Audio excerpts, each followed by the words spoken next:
যুধিষ্ঠির রূপী কঙ্কভট তারা চলেছে নিজ রাজসভার দিকে।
সংবাদ নেই তো?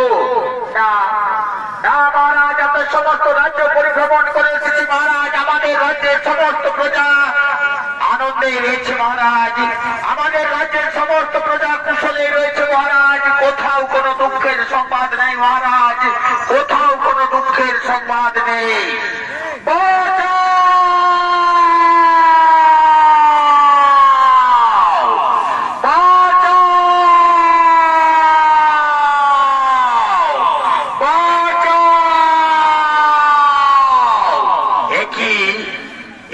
মন্ত্রী সেনাপতি সৈন্যগণ, তোমরা এখনই বললে আমার রাজ্যের সমস্ত প্রজা কুশলে রয়েছে, তুমি কোথা থেকে বেঁচে এলে এই নারী কণ্ঠস্বর? বাঁচাও বাঁচাও রবে চিৎকার করে করে ডাকছে। কে সেই নারী? কি না বিপদে পড়েছে সেই নারী? আমি যাবো তার কাছে। আমার কাছে কোনোদিন কোনো প্রজা অসুখী হয়নি। কি না বিপদে পড়েছে সেই নারী? বাঁচাও।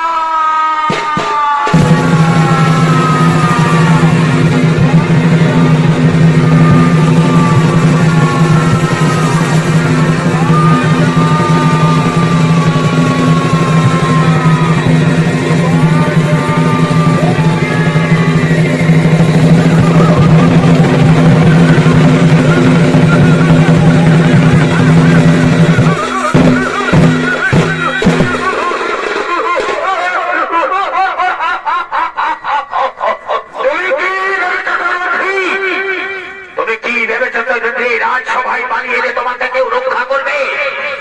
কেউ রক্ষা করবে না সরথি। এই বিরাট রাজা রাজসভায় কীটকের দিকে আঙুল তোলার মতো কোনো যোদ্ধা নেই সরথি। এই বিরাট রাজা রাজসভায় কীটকের দিকে আঙুল তোলার মতো কোনো যোদ্ধা নেই। কেউ তোমাকে রক্ষা করবে না সরথি, কেউ তোমাকে রক্ষা করবে না। মহারাজ মহারাজ, আপনি তো নিজ চোখে দেখলেন মহারাজ, কীচক কিভাবে আমাকে অপমানিত কলঙ্কিত করার চেষ্টা করেছে মহারাজ। এই অপমানের জন্য কীচককে আপনি দণ্ড দিন মহারাজ। এই অপমানের জন্য কীচককে আপনি দণ্ড দিন। শোনো শোনো সৈরন্ধ্রী, কীচককে তুমি ক্ষমা করে দাও সৈরন্ধ্রী। ক্ষমাই হলো মানুষের মূল ধর্ম, ক্ষমাই হলো মানুষের মূল কর্ম। তাকে তুমি ক্ষমা করে দাও সৈরন্ধ্রী, তাকে তুমি ক্ষমা করে দাও। না, আমি কীচককে কিছুতেই ক্ষমা করতে পারবো না। কীচক যেভাবে আমাকে অপমানিত কলঙ্কিত করার চেষ্টা করেছে, এই অপমানের জন্য আমি কীচককে ক্ষমা করতে পারবো না। আমারও পঞ্চ গান্ধর্ব স্বামী রয়েছে। এই অপমানের প্রতিশোধ আমি অবশ্যই নেব। এই অপমানের প্রতিশোধ আমি অবশ্যই নেব।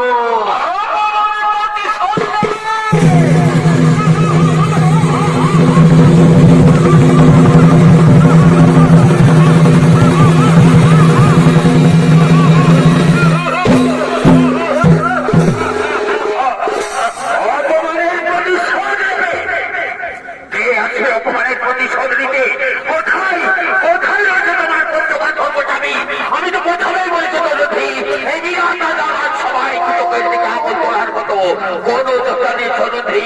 এই বিরাট রাজা রাজসভায় কীচকের দিকে আঙুল তোলার মতো কোন যোদ্ধা নেই। শোনো শোনো সৈরন্ধ্রী, আজ আমি এই সভা মাঠ থেকে খালি হাতেই ফিরে গেলাম সৈরন্ধ্রী।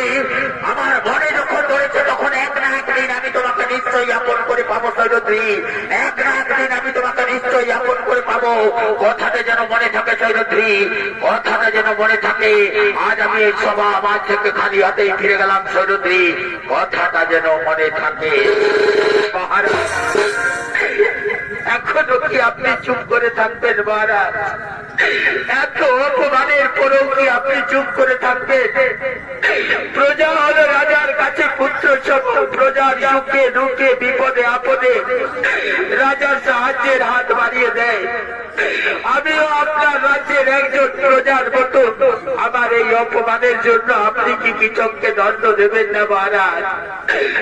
ও, বুঝতে পেরেছি মহারাজ। আপনি যখন আমার দিক থেকে মুখ ফিরিয়ে দিয়েছেন, তখন আমি বুঝতে পেরেছি আপনিও ধৃতরাষ্ট্রের মতো স্নেহ বসে অন্ধ হয়ে রয়েছেন মহারাজ। আপনিও ধৃতরাষ্ট্রের মতো স্নেহ বসে অন্ধ হয়ে রয়েছেন। তাই তো কীচককে দণ্ড দেওয়ার মতো ক্ষমতা আপনার নেই মহারাজ। তাই তো কীচককে দণ্ড দেওয়ার মতো ক্ষমতা আপনার নেই। আমারও পঞ্চগান্ধর্ব স্বামী রয়েছে মহারাজ। আমি ওই সভা মাঝে প্রতিজ্ঞা করে যাচ্ছি মহারাজ, সাক্ষী থাকো 14 সূর্য, সাক্ষী থাকো 33 কোটি দেবতা, এই সভা মাঝে আমি প্রতিজ্ঞা করে গেলাম, আগামীকালে সূর্য উদয় হয় কটক দেখবে, নতুবা আমি দেখবো মহারাজ। আগামীকালে সূর্য উদয় হয় কটক দেখবে, নতুবা আমি দেখবো মহারাজ। আগামীকালে সূর্য উদয় হয় কৃষক দেখবে, নতুবা আমি দেখবো মহারাজ।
আর বিরাট রাজা রাজসভায় দ্বিতীয় পাণ্ডব ভীমসেন বল্লভ নাম ধারণ করে রন্ধন কাজে নিযুক্ত ছিল।